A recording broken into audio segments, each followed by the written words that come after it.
दोस्तों और मेरे प्यारे साथियों, आज मैं आपको श्री राम की कर्म भूमि चित्रकूट के पावन धाम की पूरी जानकारी इस वीडियो के माध्यम से अवगत कराऊंगा। तो बने रहिए इस वीडियो में, बहुत ही गुप्त जानकारियां आपको इस वीडियो के माध्यम से मिलने वाली हैं। तो चलते हैं चित्रकूट की पावन भूमि की सैर करने।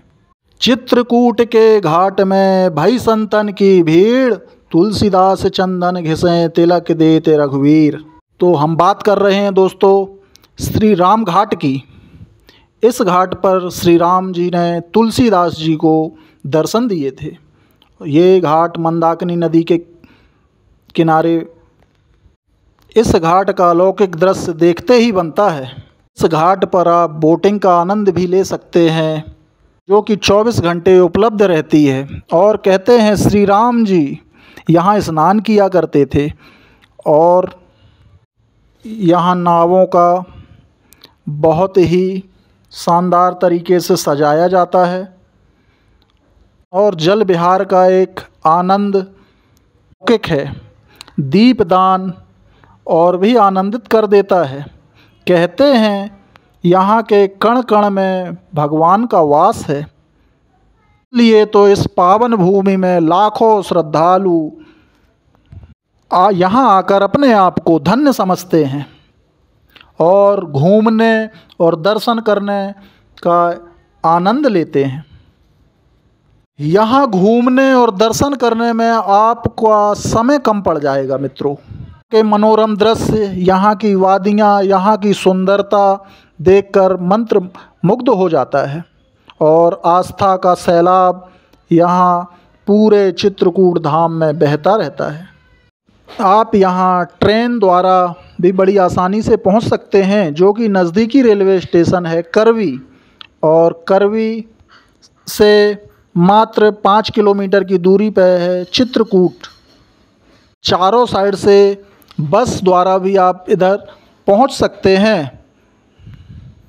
चित्रकूट का आधा शहर उत्तर प्रदेश की सीमा से लगा हुआ है और आधा शहर मध्य प्रदेश की सीमा में आता है।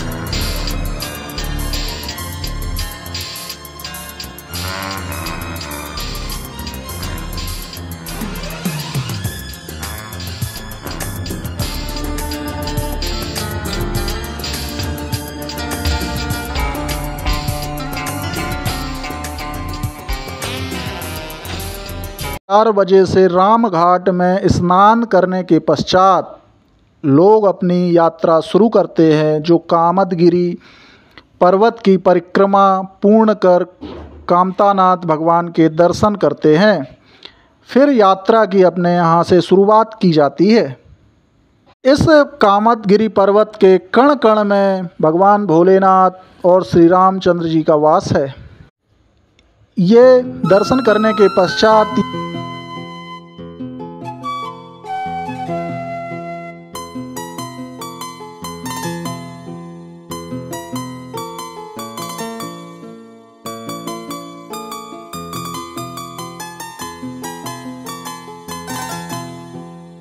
अब चलते हैं दोस्तों, यहाँ से 12 किलोमीटर की दूरी पर है माता सती अनुसुईया का आश्रम। वही सती अनुसुईया हैं जिन्होंने माता सीता को सतीत्व का पाठ पढ़ाया था। मंदाकिनी नदी का उद्गम स्थल भी यहीं है। मंदाकिनी नदी यहीं से निकलती है और यह मनोरम दृश्य देखकर मंत्रमुग्ध हो जाते हैं लोग। इस मंदिर की अलौकिकता देखकर लोग आस्था की डुबकी में डूब जाते हैं।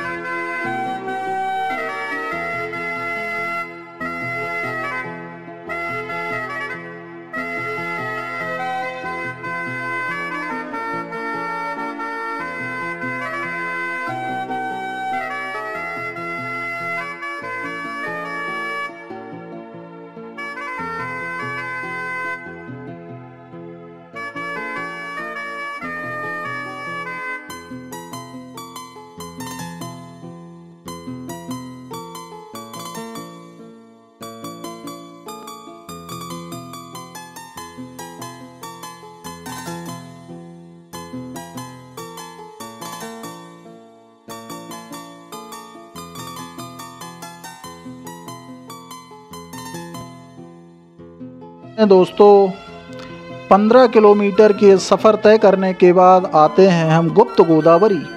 यहाँ आपको आश्चर्य की अनुभूति होगी।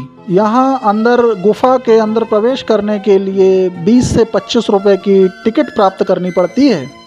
टिकट प्राप्त करने के पश्चात कुछ सीढ़ियों के माध्यम से आपको ऊपर चढ़ाई पूरी करनी होगी। फिर एक छोटा सा द्वार गुफा से अंदर जाते हुए आपको बड़ा संकीर्ण का एहसास होगा। अंदर पहुंचकर आप इस अलौकिक दृश्य को समझ ही नहीं पाएंगे कि ये है क्या।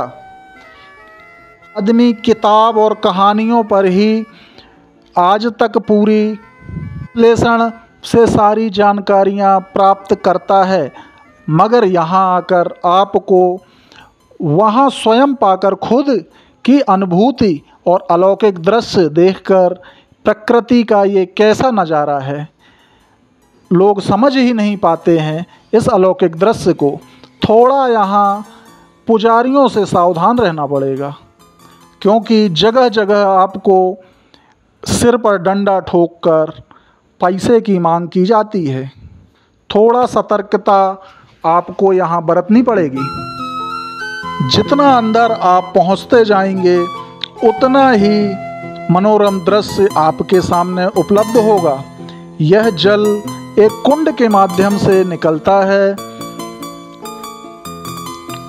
और निकलते हुए इस जल का आता कहाँ से है और ये जाता कहाँ है, ये भी एक रहस्य ही बनकर रह गया है दोस्तों। यहाँ आस्था और सैर दोनों से परिपूर्ण अनुभूति होती है।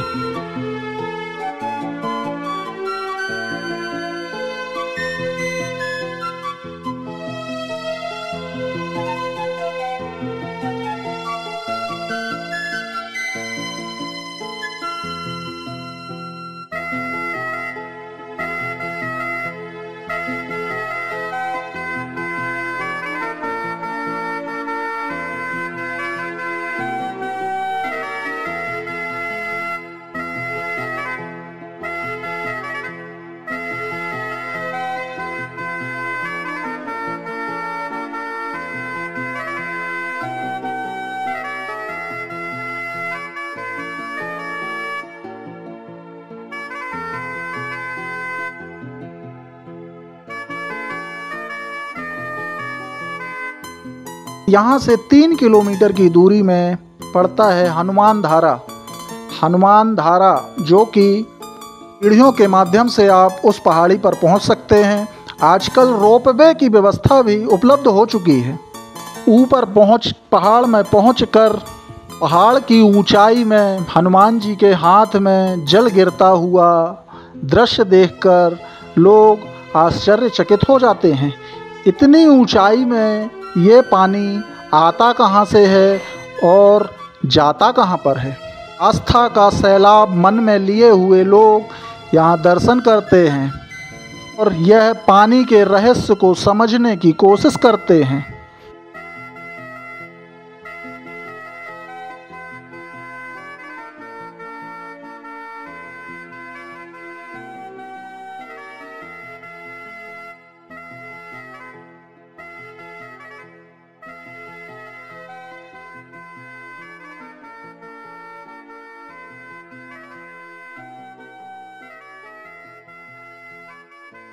फिर कुछ ही दूरी पर आता है भरत मिलाप स्थान।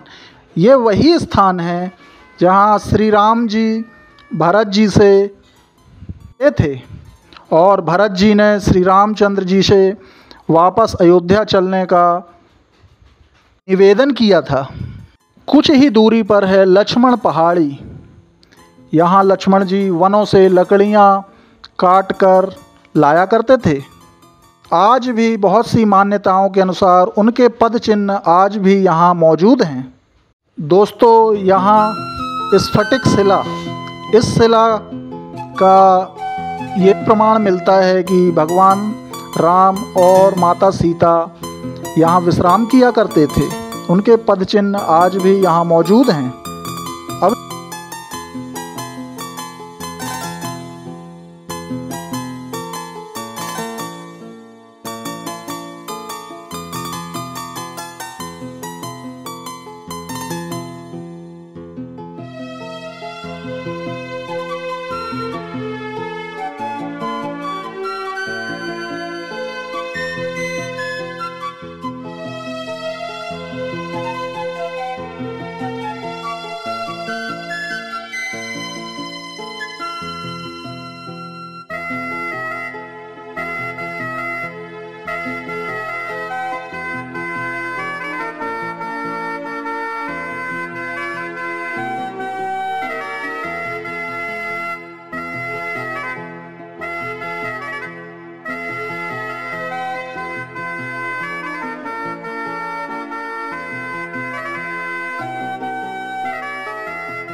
वीडियो अगर अच्छी लगे लाइक, शेयर और कमेंट ज़रूर करें।